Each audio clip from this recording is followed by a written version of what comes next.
What makes Limyra so significant in world history?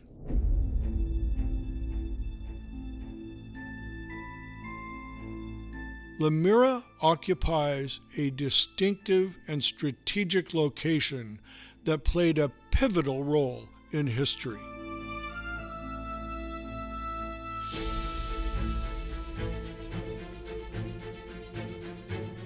The oldest records of Limyra date back to the 2nd millennium BC in the Hittite records. The area's natural resources, water and fertile soil, supported agriculture and gave it a strong economic foundation. Limyra's history is reflected in its gloried past. Limyra was already a prosperous city by the 1500 BC. It traded with Cyprus, Greece, and all of the other cities and islands that dotted the Mediterranean. This Roman theater could seat over 10,000 people. It had reenactments, it had gladiators, it had wild animal hunts, as well as naval battles, all demonstrated for the people. When we talk about ancient cities, we are talking about thousands of years. In those days, the age 50 was very old. Most people passed in their 40s. The change of pace was very slow. History always has a way of lumping events together, but they were usually separated by hundreds of years. Life was usually much more peaceful than the way we view it in retrospect. However, every several hundred years, sometimes sooner, empires would change. Limyra, a beacon of cultural and political power, has a complex history. The city's inception dates back to the earliest periods of the Lycian Federation. The Lycian Union was a pioneering example of the federalist system in the ancient world. Each city in the Union was given one vote. Limyra, with its allocation of 3 votes, stood out as a major player in the political landscape. Limyra's role in the Lycian Union also highlighted the city's strategic and diplomatic capabilities. Being a big player, it was involved in negotiations, alliances, and policy-making decisions that shaped the region's collective actions. Limyra exemplified the principles of shared governance and cooperation. They were way ahead of their time.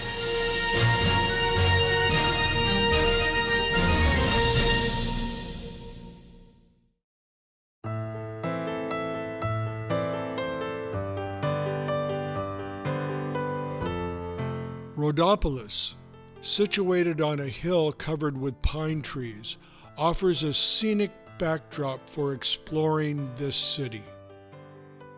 The hilltop location offers strategic benefits in terms of defense and surveillance.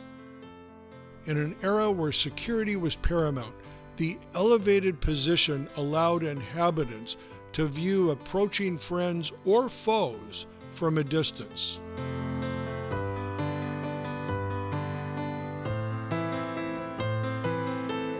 The fertile lands surrounding the city, renowned for their agricultural productivity, which ensured a steady supply of food, supporting the city's sustenance and growth. Rhodopolis owed its name and origins to the settlers of the islands of Rhodes. It's a significant chapter in the ancient Mediterranean interconnected history.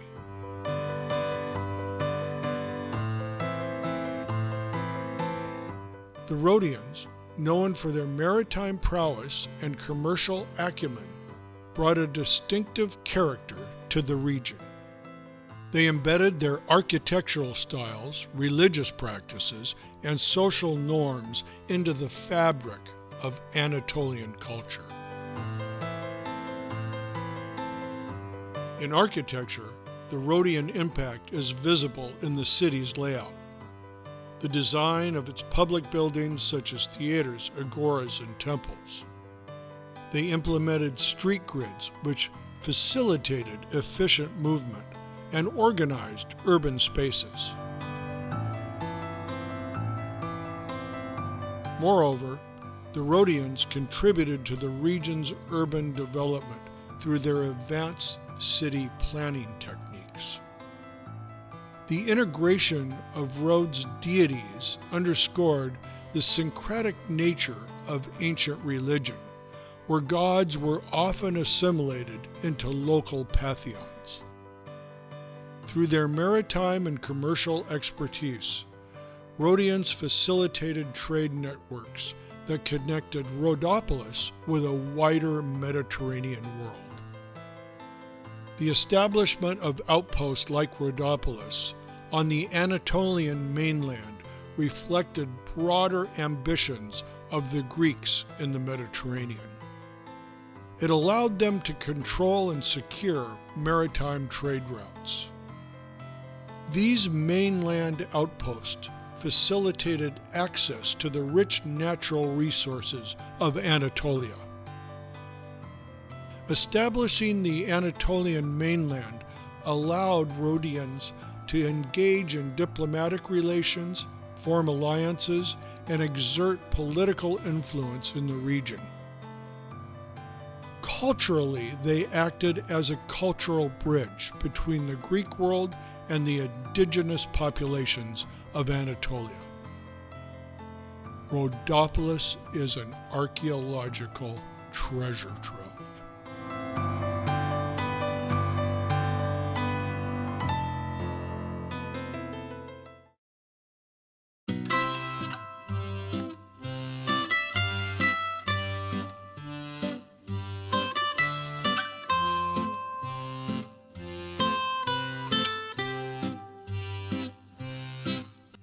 If I had to make a choice of where I'd live on the Mediterranean, it would be Finike.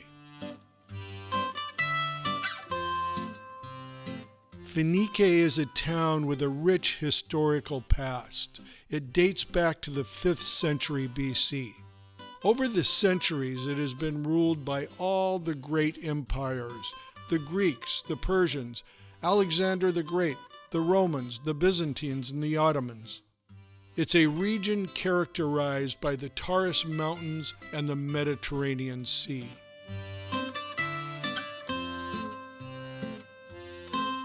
Finike is also part of the turquoise coast, with a soothing climate, warm sea, and world-class beaches. Also, it's one of the lowest-cost cities on the Mediterranean.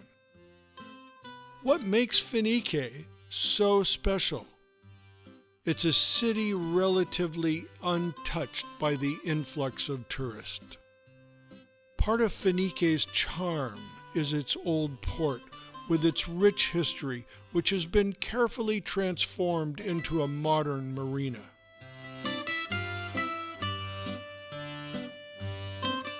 Finike's ability to maintain its charm as it adapts to modern tourism makes it a unique destination. Also, Finike has a stable and diverse economic base. It retains traditional Turkish culture and offers services and amenities for both residents and visitors alike. Finike's main source of income stems from its extensive orange orchards. It also has the most beautiful beaches I've ever seen anywhere.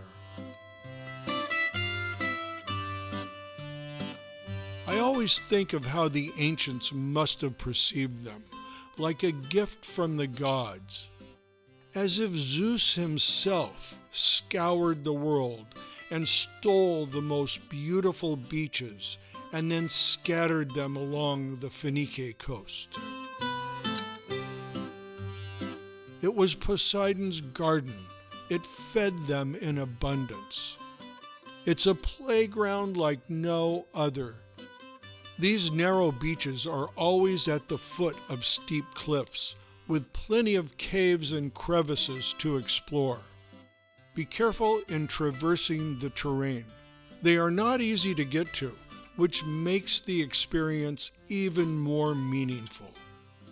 Boats can also be hired and bring you to the beach, as well as snorkel and dive. These waters are breathtaking, light and dark shades of blue with crystal clean water. Also, there are underwater ruins you can explore. Whether you're lying in the warm Mediterranean sun, cooling off in the soothing waters, kayaking or canoeing offshore, or diving into a natural saltwater pool, you will not want to miss this marine paradise. It values its endangered natural wildlife as a resource. The natural beauty of Finike's coastline offers a reminder of the delicate balance between nature and human activity. The sea has various fish like sea bass, swordfish, and sardines for fishing. Its beaches serve as a habitat for the rare loggerhead sea turtles and the protected Mediterranean monk seals, underscoring the area's environmental importance. Finike's rich history with ancient ruins scattered against rugged mountains and the Mediterranean shoreline. Its Taurus mountains hold historical treasures like Rhodopolis, the Limyra rock tombs, and the ancient city of Limyra. The Limyra rock tombs stand as a testament to the ingenuity and artistry of the Lycian people. Finike's historical attractions imbue the landscape with a sense of continuity and wonder, bridging the past and the present together.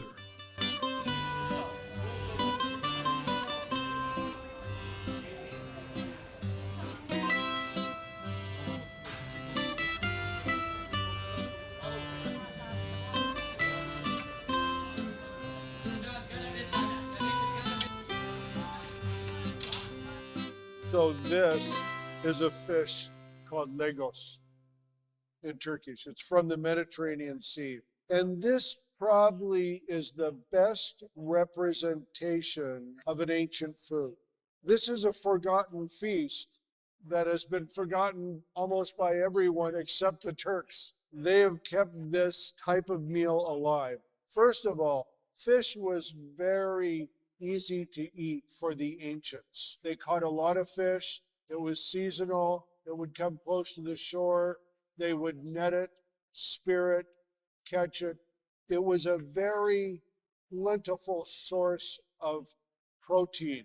And remember, they didn't eat a lot of goat and sheep. They did on special occasions, but fish was their main source of that. And look at this plate. This plate has lemon, arugula, and onion, the fish, and a white dipping sauce. This is probably a yogurt and garlic combination right here.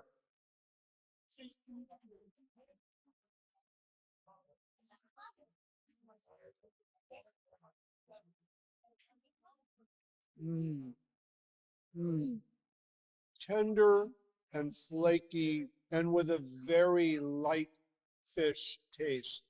It is extremely, extremely well done. I talked to the chef and he told me that they only season it very lightly because the taste of the fish is so good. And I can attest to that. That bite I just had was extremely good. Light and easy.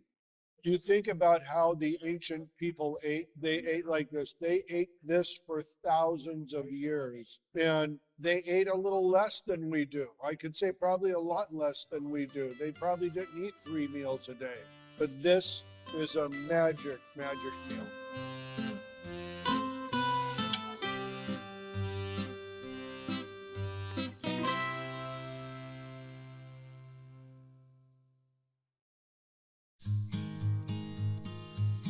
Please like and subscribe.